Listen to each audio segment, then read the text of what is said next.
station covering all of the DMV. This is DC News Now.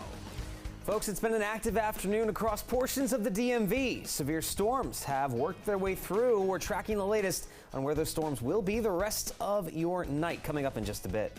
And worm infestation, an invasive toxic type of worm, is causing big trouble for people and their pets in parts of Virginia. We'll have how you can take action if you spot one in your backyard. Plus, it's the dawn of a new era for the Washington Commanders. We'll show you what head coach Ron Rivera had to say just moments ago in Ashburn, Virginia. His training camp kicks off in less than 24 hours. Hi, everybody. Thanks for joining us for DC News Now at 5 o'clock. I'm Chris Flanagan, in tonight for Mark Hall. And I'm Ben Dennison for Annalisa Gale. That's right, taking a live look right now at the Washington Monument, where we had a mix of sun and clouds this afternoon. And tonight we are tracking the chance for some possible storms. Heading over to meteorologist Damon Matson with a check on the forecast. Hey, Damon, what's rumbling out there? Yeah, hey, there has been some rumbles going on at times out there. That live camera looking out toward the Washington Monument wasn't as nice earlier this afternoon. Some very dark clouds off in the distance from severe thunderstorms that were out over Prince George's County. And here we are, folks. The evening still has a ways to go before we start to see things totally quiet down. A severe thunderstorm watch until 8 p.m. highlighted here in the yellow that includes much of the D.C. Metro, the I-95 corridor, mainly here through Virginia and Maryland. And this extends down toward far southern Maryland there into St. Mary's County. On top of that, we have a flood watch until 8 p.m. for most of the same locations, mainly right through the heart of the D.C. metro area, where thunderstorms have the possibility to produce that heavy rainfall. And with the urban environment, flooding is very easy to come by in that case. Now, here's the latest radar loop. We have not had much activity over the last few hours. No severe warnings for the most part, as that early afternoon thunderstorm cluster moved toward the eastern shore, but down towards southern Maryland, it has been raining heavily in parts of St. Mary's County, but thankfully most of this is also pushing to the east. Lexington Park, where there has been that heavy rainfall for about the last half hour, well, things are starting to clear up, thankfully enough, as that batch of thunderstorms moves along. But folks, we are still seeing a little bit of development going on back to the west toward the Shenandoah Valley. So at least for the next few hours, we continue to hold that chance for scattered showers and storms. And just given the fact that we have a decent amount of heat and humidity built up, well, these storms could definitely still get going and produce a little bit of that severe weather with heavy rainfall and gusty winds. So again, we're tracking all of that as we move throughout the evening. But is there now a storm chance, a severe weather chance on Thursday, right about the time we're expecting excessively hot temperatures? We will detail out all of that in your full forecast in just a bit. All right, Damon, thanks. We'll see you then. Meanwhile, all new tonight, I-81 now back open after a fire shut down all northbound and southbound lanes near Shenandoah County. Fire and EMS say the cause of the fire is a compromised gas line in Strasburg. The gas line has since been shut down, and we're told there have been no reported injuries. And in Montgomery County, a house fire on Goodloe Road is finally out, but 2 firefighters are being looked at for non-life-threatening injuries. According to the fire department spokesperson, damaged lithium batteries are what started this Silver Spring house fire. You could see that smoke just billowing from that top floor. Damages around $400,000. There were no other injuries, and the fire department says of how quickly this fire spread. Looks to me as though the fire likely started on the sun porch area, spread up into the attic.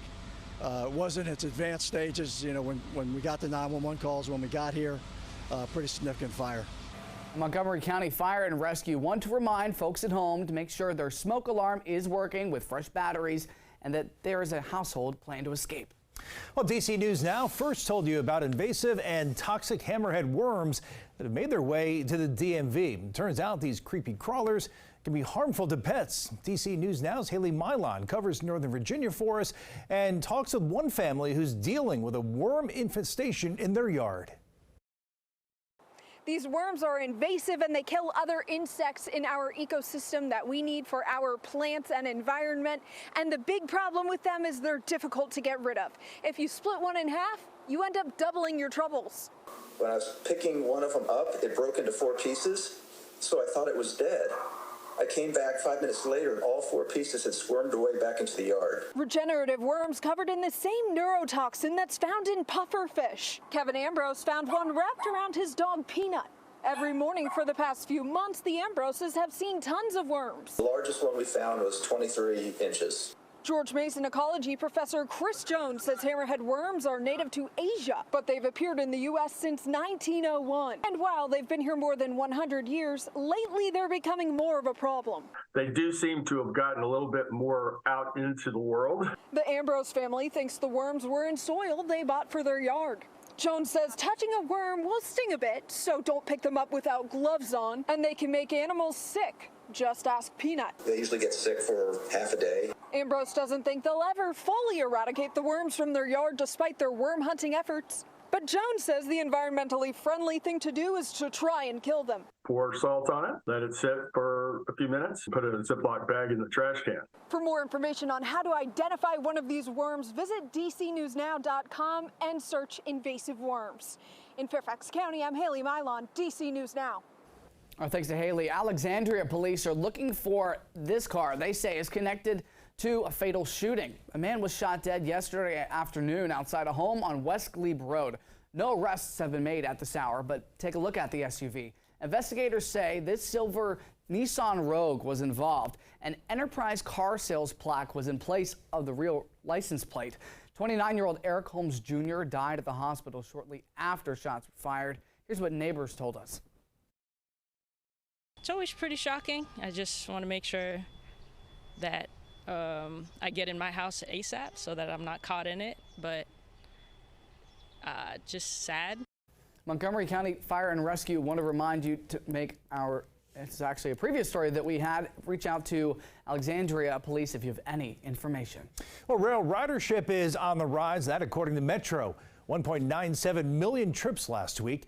The report that was the highest weekday ridership as Monday through Friday since the pandemic began. However, Metro's new taller gates may not be as effective as they would hope as Metro tries to prevent fare evasions with new taller gates. Our Tosin Fakile caught on camera. You can see here people jumping over and pushing through the new 55-inch tall doors. Even in the early hours of this Tuesday morning, we saw people jumping over and pushing through these new fare gates here at the Fort Totten Metro Station. Is something one woman says she saw frequently with the prototype gates before this one. At about 6:30 on this Tuesday morning, we saw police presence here beyond this fare gates, and it's something Metro wants to address quickly. That's why they're installing the new doors, which are 55 inches taller, to stop people from going through without paying. I like the gates, the new gates, and I think it's going to work. What do you like about it? Well, it seems like it keeps people from jumping over. And that's what Metro is hoping the new doors would do. But on Tuesday morning, we saw people intentionally avoid paying the Metro fare, something Natalie Sanders says she sees happen frequently. I see people that are literally pushing open the new doors that they've installed that are supposed to be more secure, and yet they just push open like a swinging door. Metro says the 55-inch tall doors are stronger and more resilient, and the swing doors are made of a material that's 200 times stronger than glass. Some Metro riders say more can be done to prevent people from going through without paying. I feel, they do need more policing, to hire more police to stand guard. They've got to find a way to make sure that the people who really truly need the assistance with the fare get it, but the people who can and should pay do. Metro says last month it launched a new income qualified reduced fare. 10 stations will get the new upgraded doors in the first phase of the rollout. A spokesperson for Metro tells me they've been installing these new higher gates here at Fort Totten Metro Station since last Thursday. The next station to get these new gates will be Pentagon City.